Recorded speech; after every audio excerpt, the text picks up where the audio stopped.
Now, if you are not a fan of command line tools, there is a utility called MySQL Workbench, which is a graphical user interface which you can use to interact with your MySQL server.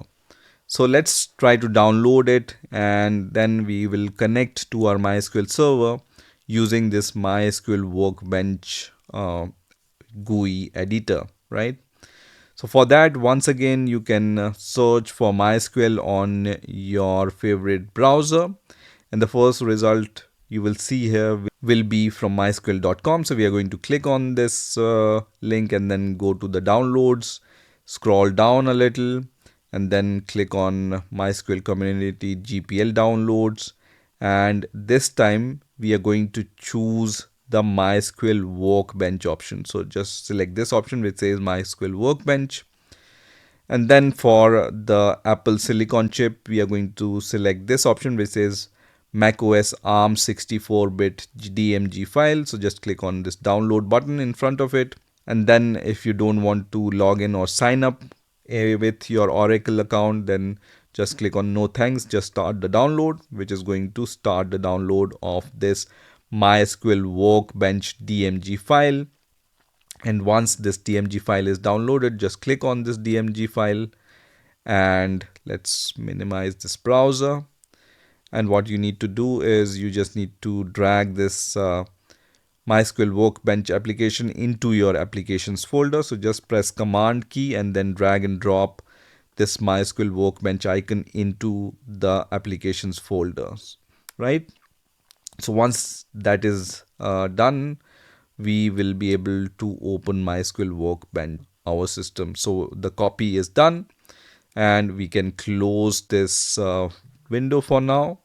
And then so what you can do is you can click on this apps icon here, and you will see the MySQL Workbench option here, which is this option. So click on the MySQL Workbench option, and then you will see this kind of warning which says MySQL Workbench is the app downloaded from internet. Are you sure you want to open this app? I trust this app, so I'm going to click on open here, which is going to open the MySQL Workbench, right? So here you just need to click on this plus icon to connect to the new database, and then we are going to give the connection name here. Okay, so if you missed this step, you just need to click on this small plus icon just beside this MySQL connections, right? So click on this option and then give the names. So the connection name I'm going to give here will be MySQL local server, right? And then the host name will be localhost, so just leave it as default. The default port for MySQL is 3306, which is also fine. Username, the default username is root, which is also fine. And the password, so let's click on this store in keychain, and then give the password you have given at the time of installation. So give the same password which you have selected at the time of installation for MySQL. So let me give that password, which is test 12345 in my case, but in your case you might have chosen the different password. So just give that password and then click on OK. And then in order to test the connection, click on test connection, and then it says connection warning. I'm going to click on continue anyway, and then it says successfully made the connection. So connection is successfully made, so I'm going to click on OK, which is going to add this connection here.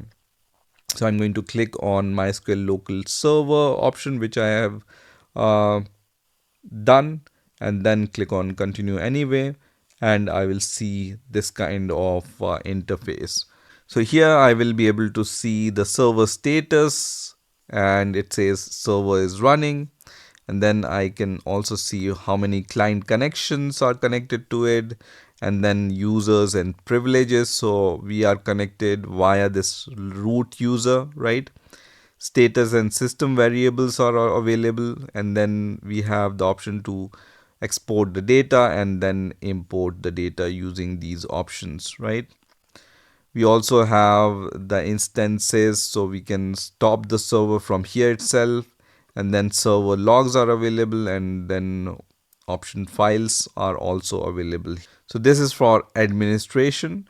You can also see the schema tab here. So just click on schema, and this is the database which we have created. This is the demo database which we have created, but it doesn't contain any tables because we haven't created any table yet, right?